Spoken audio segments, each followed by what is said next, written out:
Welcome to another episode of today's Conversations on Leadership. I'm your host, Dr. Gilles LaMarche, and I'm honored today to have with us Dr. Gillian Guin, who is a 2005 Parker graduate. And other than being in full-time practice in Franklin, Tennessee, recently she took on the role of executive director of the Mission Life International organization. And that is an organization that has been run by Dr. Peter Morgan for a number of years. They have done all sorts of fantastic work in Haiti and in the Dominican Republic. And I'm thrilled to have Dr. Gillian with us today to really talk about the birthing center and the entire organization, the value that it's actually bringing to the people of Haiti and the Dominican Republic, and the value that it's providing the chiropractors who attend these mission trips, as well as the chiropractic students who attend these mission trips. And Life University is honored to have been a great supporter of this organization for the last, I think, 5 to 10 years at least. So Dr. Gillian, welcome. Happy to have you with me today. And hey, let's have some conversation. Thank you. I'm thrilled to be talking with you. So tell our viewers why you decided to accept this role of executive director, even though you're in full-time practice and you're a busy woman already, almost 20 years in practice, and you decided to take this executive director role of the Mission Life International and work with Dr. Peter to sort of elevate what's going on both at the birthing center and on these mission trips. Let's share that with our audience, if you would. Thank you. I'd love to. I went on a mission trip. When I got the opportunity, I jumped at it. And I'm a peak doctor at Life University, and they were seeking peak doctors to go on the mission trips. And it's always something I'd wanted to do. I actually thought at some point I might be in mission work before I found chiropractic. So this was just a great opportunity. I went, and I mean, truly, before the trip was over, I was hooked. As soon as I got back, I told my husband, this has got to be a regular thing for me. And in the days that followed, I was just talking with Dr. Peter Morgan about what was going on, especially considering the Mission Life International Birthing Center, and telling him I wanted to be more involved. And he had been looking for that. He'd been looking for some leadership to step up and improve funding and improve the work that was being done there. And it just really resonated with me. And it was something I had to take a minute to make sure that I didn't overextend myself. But after just a little while of thinking, I knew it was something I had to do. So I'm a mom of 4 children. I had 4 home births, and I had all the guidance that I needed, even through a miscarriage in the midst of them. And I had a midwife that had the wisdom to lead me through the whole situation, had wonderful home births, just, life-changing experiences. And when I found out that the women in Haiti are delivering in dirt floors, no running water, very high maternal death rates, it just it's so treatable and it's so preventable with a little bit of wisdom from the midwives that are at the birthing center. So it's just been great to learn more about the process, and we've got some exciting things on the horizon that we're working toward. Please share a couple of the experiences that you've seen while you're there. I mean, you volunteered there. You've been at the birthing center. I'm on the board of Mission Life International. I have not been to that birthing center. I'd love for you, as a mom particularly, to share some of the great experiences that you've had. Tell us a couple stories, if you could. Yeah, well, it's so fun because when you go to the birthing center, on the days that the chiropractors are there, there'll be sometimes 100 moms waiting with their babies to be adjusted. So not only are these women at the birthing center receiving chiropractic care throughout their pregnancy, but they're also bringing back their babies to be adjusted. And so we have a real resource we are a resource to be able to help them. But we also have a great resource in the birthing center for some chiropractic students that come on the chiro missions trips to get their hands on and get experience with things that they may have only learned or experienced through textbooks. And it's incredible to see this sea of women that are hungry for chiropractic and that need it. And so I'll tell you, one of the stories that was very meaningful and touching to me was we got to intervene on some babies, some twins that were born. They were Haitian babies. They were actually born on the Dominican Republic side. And the reason that they did that is, they didn't know about the birthing center in Awanamint. And her dad did know that in Haiti, when you deliver a baby at a hospital and she was pregnant with twins, if for some reason you have to go to the hospital and you can't pay, they put you in what they call hospital prison. So they dismiss you from the hospital, but you don't get to leave the hospital grounds. You go outside, and these moms and their newborn babies have to sleep on cardboard mats, and the hospital doesn't provide food or water. And then they don't get to leave until their bill is paid.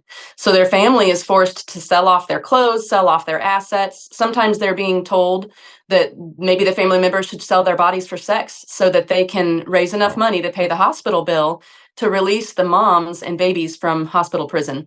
So the father of this mom pregnant with twins, he knew that that was the reality she would face in Haiti. So he brought her over, snuck her over to the Dominican Republic side, and we met her 2 days after delivery. And we were in the hospital there, and I got to see really what it was like for these Haitian moms. Because she delivered in a cow field. A man who delivers calves delivered her babies. She ended up hemorrhaging. They took her to the hospital. In the Dominican Republic, the hospitals are free.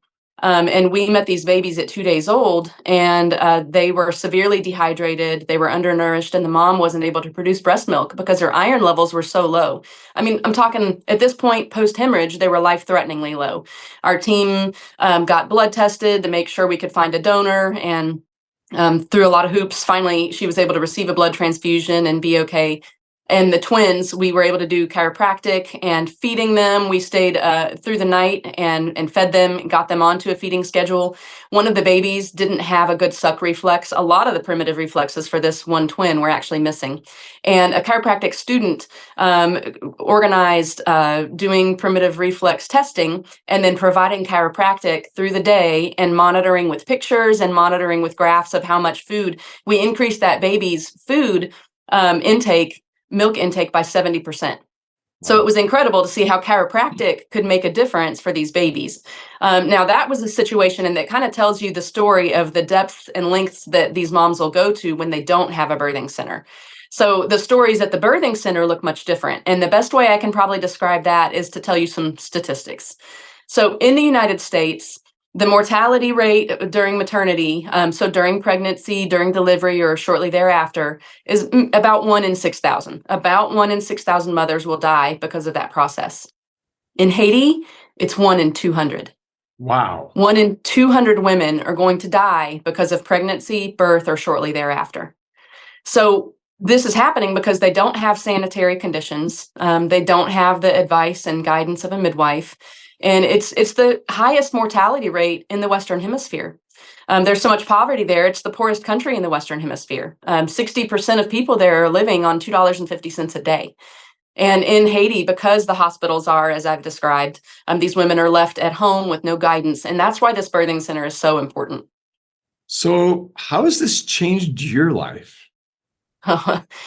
I accumulate stories. Every time I go on a mission trip, I accumulate more stories. And it's sort of like I have a big heart, so I'm not like the Grinch. But, you know, when you watch The Grinch Who Stole Christmas and he talks about his heart growing 2-3 sizes this year, that's how I feel. My capacity to love these people, my capacity to have empathy for what they're going through, it just keeps expanding and expanding. And the more I learn and the more I learn to love them and the more I see how much we can help them, it just fuels my desire. Because let me tell you another statistic. So these women in Haiti at the birthing center, to go through the pregnancy, the delivery, and the postnatal period, all the care that they get, we can provide that for $75. So for $75, this situation where these women have this high mortality rate changes. And that is so unbelievably cheap. So to realize that what that means is that makes it attainable. That is a very attainable goal, to increase funding for this organization to deliver for more babies. I'll tell you some more fun statistics. The delivery rate, the cesarean rate, even in Haiti, is high in the hospitals. Transfer rates are high, but obviously we know midwifery, the midwives, they just trust the human body and they're able to process the birth through the mom, with the wisdom and experience that they have. We've delivered about 300 babies at the Mission Life International Birthing Center. Only one of them has had to be transferred for a cesarean. That's phenomenal. So I know. talking about a 99.9% success rate of birthing a child in a third world birthing center, because there are some first world people that are choosing to contribute their time, their talent, and their treasure to help those less fortunate. And one of those Exactly people right. is you. Wow, that's phenomenal. I know that in conversations, because I have been on the board with Dr. Peter Morgan for a period of time, I don't know, I think at least a couple of years or so. And, I personally donate every single month to the organization to help. And if we are going to grow this organization, have a bigger impact, because I think you didn't mention that, but not all women are able to get an appointment at the birthing center because of the resources that are limited. But still, I mean, 300 out of 300 babies, 299 were born at the birthing center. Only one needed to be transferred. Imagine if we could, increase the funding, where we could go. So why don't you speak a little bit about that? And we're all here to serve.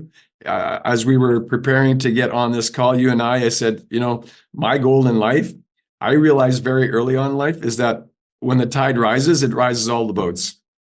So I'm into this, doing what we do every day, no matter whether it's at Life University or elsewhere, or Mission Life International, or all the other organizations that I belong to. But the goal is to create great collaborative initiatives where people come together so that we can have a major impact on society. And no doubt the impact that Mission Life International is having on chiropractic students when they go to that mission is very, very large. But why don't you speak on what could happen if more people listening in made the choice to make a donation, whether it's $10 a month, 20, 50, one adjustment a month, whatever it might be. I'd love to answer that because it's really exciting to think about what goes on the campus. So let me describe the campus for you. The campus where the Mission Life International Birthing Center houses the actual birthing center, where they do the prenatal visits, the births, the postnatal visits, all the chiropractic that gets provided. They also have housing for the midwives. There are 4 midwives that are on staff full time, and they have housing, room and board at the facility. The facility also houses an orphanage.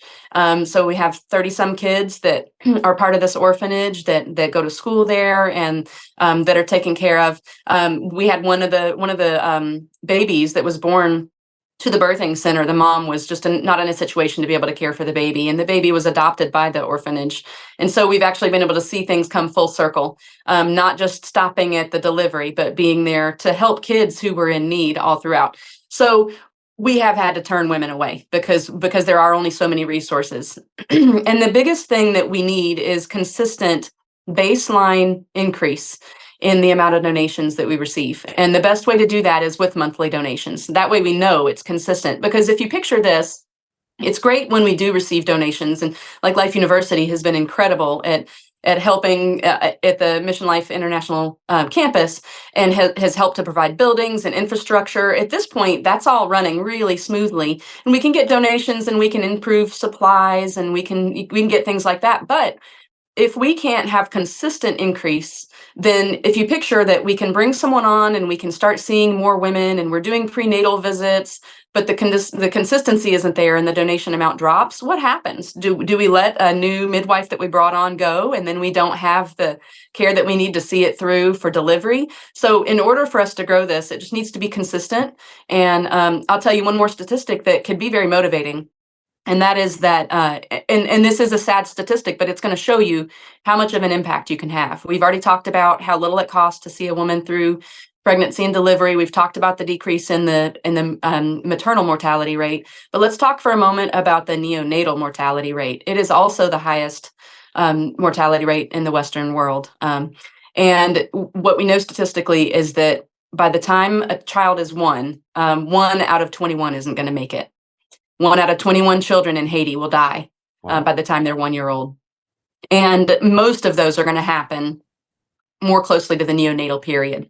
And what that means is if someone chose to donate $100 a month to Mission Life International, they've overseen 16 births. By the time a year has gone by, they've provided for 16 births. By the time they've donated for 1.5 years, statistically, they have saved a child's life from death, from the situation that Haitians face when they deliver without assistance. And when you donate to an organization, you want to know that your money is actually getting where it's supposed to go, that it's doing the most good. And I can tell you, because this is a special situation with this organization, is you can be there on the campus. You can go on the trips and actually see the good that your work is doing. And I can speak to that because I've been there. For those who haven't been, or that it's not in the books for them to go on a trip, I can attest to the fact that they are putting this money to the best use. So I think the biggest thing that we could benefit from is people, and it's like you said, if it's 10, 15, the cost of an adjustment, $100 donor a month, but having consistent people willing to join in. I'll tell you one other need is feeding. In Haiti, it's tough right now.